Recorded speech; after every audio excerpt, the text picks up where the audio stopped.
many Texas Democrat lawmakers will wake up this morning in Illinois in a last-ditch effort to block Republicans from redrawing the state's congressional district. It's also giving Illinois' governor a chance to enjoy some time in the national spotlight. Take a look. They're here in Illinois. We're going to do everything we can to protect every single one of them and make sure that, because we know they're doing the right thing. We know that they're following the law. It's Ken Paxton who doesn't follow the law. Yeah. It's the leaders of Texas who are attempting not to follow the law. They're the ones that need to be held accountable. Okay, so for more, let's bring in Republican strategist and chairman of the Fort Bend, Texas County Republican Party, Bobby Eberle. Bobby, great to see you. You are there in Texas. We know Governor Abbott is threatening to remove Dems from their elected positions, citing a non-binding 2021 legal opinion by AG Ken Paxton. But what do you think really happens here? They have till 3 p.m. today to show up. Exactly. Yeah, well, thanks for having me on. Yeah, I'm just outside of Houston is my county, and we are neck deep in all of this. So I'm getting reports all the time from the legislators in Austin. And so, yes, 3 p.m. they convene today. If they have quorum, they can get this done. Over the weekend is when the committee passed the new maps, which are designed to get 5 more Republican seats out of Texas, which I just think are incredible. These are high margin seats for Trump. They should all go Trump's way or the Republicans' way, which really helps that razor thin margin. Mm-hmm. And so what do the Democrats do? As they've done before in Texas, they leave the state. They just head out. Now, the governor can order them back, and he's done moves like that in the past. But this one is very significant, saying that basically when a special session is called, the legislators shall meet. Not optional, not quorum breaking, but they shall meet. And he's using that along with AG Paxton's opinion to say, I can declare these offices vacant because you have skirted your duty, and then the governor can assign new people to those legislative positions. So that is pretty extreme measure, but as long as they're camped out in Chicago, this is going to proceed, and who knows, we may see a whole lot of vacancies this afternoon. Wow, yeah. Bobby, the thing that I find most fascinating and ironic is that they fled to Illinois, the most gerrymandered state in the nation, 17 congressional seats, 14 Democrats, 3 Republicans, and of course it's J.B. Pritzker, who is or is not running for president, that's, going to stand there and defend these Democrats. What do you make of all this? Well, I found that clip to be so stupid. It's like he says, we're going to protect them. Protect them from what? Illegal immigrants? If the governor calls them, says they're vacant, then they're vacant, but no one's, coming to get them, sneak up on them or anything. But it's his time in the spotlight. And I agree. I think if you see charts of the most gerrymandered districts across the country, Illinois has several in the mix right there. So yeah, their state is a mess. This is his moment to get in the spotlight, make that little splash for 2028 perhaps. But yeah, when he's protecting them, I find that laughable. What do you think overall happens here? Do you think ultimately Republicans will get what they want, and that's to finally be able to hold this special session with everyone in attendance and get this done? Yeah, in this case, I do. And here's the thing. Here's why it's so important, because you've got retaliatory moves in other states. California is looking at this, New York and other states. So when you talk about this 5-seat gain from moving the lines around in Texas, what we're really looking at is the potential. We're hoping for a net gain of maybe 3 or 4 seats when it all shakes out nationwide. And that's very significant when you consider the margins are so thin. So that's why what we're looking at, and that's why Texas is so important. Yeah, no, good point. So, Bobby, before we go, obviously the U.S. Senate and Congress is now in its August recess. When regular session comes back in September, do you think senators are going to change the rule for the confirmation process? Because the late Harry Reid did something similar for judges during the Obama years. It came back to haunt them later down the road once Trump got in office. But I know Democrat obstruction to the president's appointees is really getting under the skin of Senate Republicans. Yeah, Mark, this one's a tough one because, you want to play by the rules, but the thing is the Democrats aren't playing by the rules. This is the worst stretch of appointments, the worst filling of these vacancies, these offices, that I think in the history of the presidency. I mean, there so many presidents have been farther along, and now Chuck Schumer says, oh, yeah, we'll appoint him if you like basically throw us some cash and make some concessions and stuff. He's trying to do some deals when this is the process. The president appoints these people and the Senate confirms them, and now he's trying to shake down the administration for cash and prizes. It's just the most ludicrous thing. I wish that the Republicans had stayed a little stronger, stayed there. But when they do come back, I think we need to push, because you cannot, it's just like lawfare, just like with the district judges, trying to keep Trump from advancing his agenda by throwing, wrenches into the system. This is another one of those wrenches, and we need to get these people confirmed. Yeah, if this was the other way around, I can already hear Morning Joe screaming quid pro quo. But, Yes. All right. Bobby, we'll see you again in our next half hour. Thanks a lot. For more on this, let's welcome in Republican strategist and chairman of the Fort Bend, Texas County Republican Party, Bobby Eberle, and former New York Congresswoman and board member of the Independent Women's Forum, Nan Hayworth. So the idea is that if enough lawmakers leave Texas, legislature can't do its work, vote on the GOP's redistricting measure. I mean, Nan, Democrats do this a lot, and they often delay the vote, but they rarely win the vote. Do you actually think it's going to change in this time around? No, I don't think they're going to win this one either. And I'm sure Bobby can tell us a lot more about how exactly Governor Abbott and the Texas legislature will compel the Democrats to come in and endure the inevitable.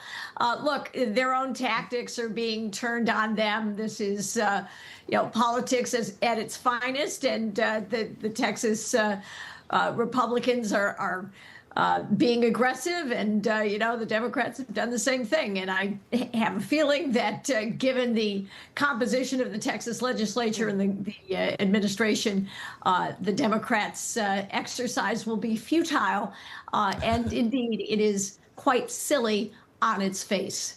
Yeah, so many layers to this story. Another layer is that Governor Greg Abbott is firing back in an official statement, threatening to now remove those fleeing Democrats from office, saying in addition to abandoning their offices, these legislators may have also committed felonies. Pretty strong words there, Bobby. What he's alluding to is these Democrats are charged $500 a day for every day that they do not show up. He's saying that some of them have fundraised that money. That is illegal. So really a lot to unpack here. What do you think happens with this, Bobby? Well, right. There's definitely been emails going around saying, hey, we're going to flee the state. We're going to break quorum. And they're fundraising off of that. There is no doubt about it. So you have the $500 fines. You have them fleeing. But what I find funny is that it's not just J.B. Pritzker. It's Gavin Newsom in California who's talking about, oh, this is so bad and it's gerrymandered. Well, I just saw a stat that, Republicans get about 40% of the vote in California. They've got 20% of the congressional districts in California. I mean, if it were more balanced there, we wouldn't have this debate. But the Democrats are going to lose this one. They're sending out emails saying this fight is over. This session is done. But Republicans are really got a backbone now, and we're going to fight back. And when it all is said and done, they'll be back, and we'll get this map done. Yeah, and to Bobby's point, Nan, I mean, Illinois has 17 congressional districts. There are 14 Democrats and 3 Republicans in a rural Midwest state, minus Chicago. Yes. Well, and look, you can say the same of New York, which is considered to be a deep blue state. But if you actually look at the map of New York, same, of course, all these areas of urban concentration are where, the heavy Democrat representation occurs because population is concentrated there, but it doesn't speak for the entirety of the state in a fair and balanced way. Same in California. Americans, I think, given what happened in the last election, clearly Americans understand that the political mechanics that can be exerted, and Democrats being the party of government, they're really the experts at it, can thwart their voices and cause really bad consequences in terms of public policy. Of course, President Trump is doing everything he can with Republicans who managed to get elected to turn that around. So I want to pivot a little bit. We know that now the Senate is on its August recess as well. They were not able to get all of Donald Trump's people confirmed before then. Despite all of Dems' efforts to kind of thwart Donald Trump at every single measure, it doesn't seem to be completely working. Take a listen to CNN's Michael Smerconish with his latest poll question. Okay, Catherine, my producer, just asked me to predict the result, so I don't want to look at the screen. And I say I think people who vote will vehemently disagree with the poll question today. Let's see. Go ahead, show me the result. Whoa! Okay, well, you know there's no cheating.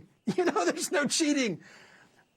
76, all right, well, that means you found me compelling. 76% agree with the premise. See, it's in the best poll. All right, I'm impressed.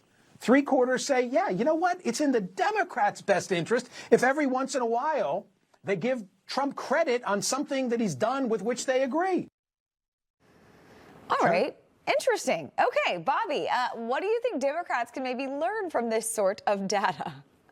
Oh my gosh, yeah, I love that question, actually, because we've been seeing this since the November elections with the Democrats being so out of touch. They had polling, just last week that showed their most dismal rating of Democrats as a brand.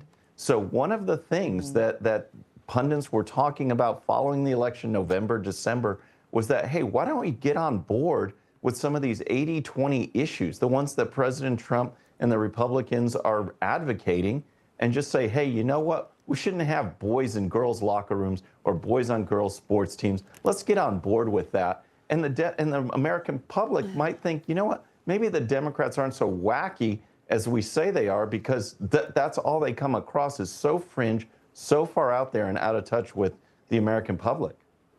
Hey, Nan, I want to stick with your old stomping ground on Capitol Hill. So as you know, obviously both House Senate are out for August. They had without a deal in the Senate to get the president's nominees through. But here's the thing that really, and we know Democrats are the ones that are doing it, but Republicans didn't help him at all because Congress did not adjourn, meaning the president cannot use his power for recess appointments. Why are Republicans not allowing the president to move forward with these nominees and holding these fake pro forma sessions just to keep him from doing it? You know, it's extremely frustrating. I agree with you, Mark. President Trump has praised Senate Majority Leader Thune for the work he is doing. So it sounds as though they're still in harmony with each other. It's better to get these nominees approved through the Senate process. And I think what they're trying to demonstrate is, look, we've done everything we can to try to deal with the Democrats. They've tried, Schumer's tried political extortion by getting President Trump, as we all know, to concede $1 billion worth of, and no doubt there was more to come, of concessions on the spending the Democrats want to resume or increase. So when they come back, and we know this has been said, they're going to do Senate procedural rule manipulations that are perfectly legal to ensure that with the Republican votes they can get, they're going to power these nominations through when they get back in the fall. Yeah. So, go ahead. No, I was going to say, I want to get to this because we don't have too much time left, but we got to talk about kind of the big news over the weekend. There was the lackluster jobs report that came out. President Trump then fired the woman who makes that report. Trump sat down with Newsmax host Rob Finnerty to discuss this move. Take a listen. Well, it's a Biden appointee, and we've had problems in the past, and we had problems even before the election. You remember those wonderful results that were put out just before the election, and everybody said, where do they come from? Then I think they adjusted it after the election, and we had some difficulties with her, and there have been a lot of questions, and we fired her because we didn't believe the numbers today. Yeah, Bobby, what do you make of this move by Donald Trump? Well, I think he's had enough. You know, we talk about this July report, but the 2 previous months, I think, are significant because he's been trying to get interest rates lower. When you have higher jobs, higher employment, that tends to make the Fed say, hey, we don't want to adjust the interest rates because it might, overheat the economy. And then they came back and lowered them. Well, if they were lower to begin with, that might be the impetus to make that change. So he's totally lost faith, and I think government needs a review. They can't be all like weathermen and have permanent employment. If you're not doing the job, you need to go. That's so true, yeah. All right, Bobby, Nan, great to have you both with us. Thank you. Thank you.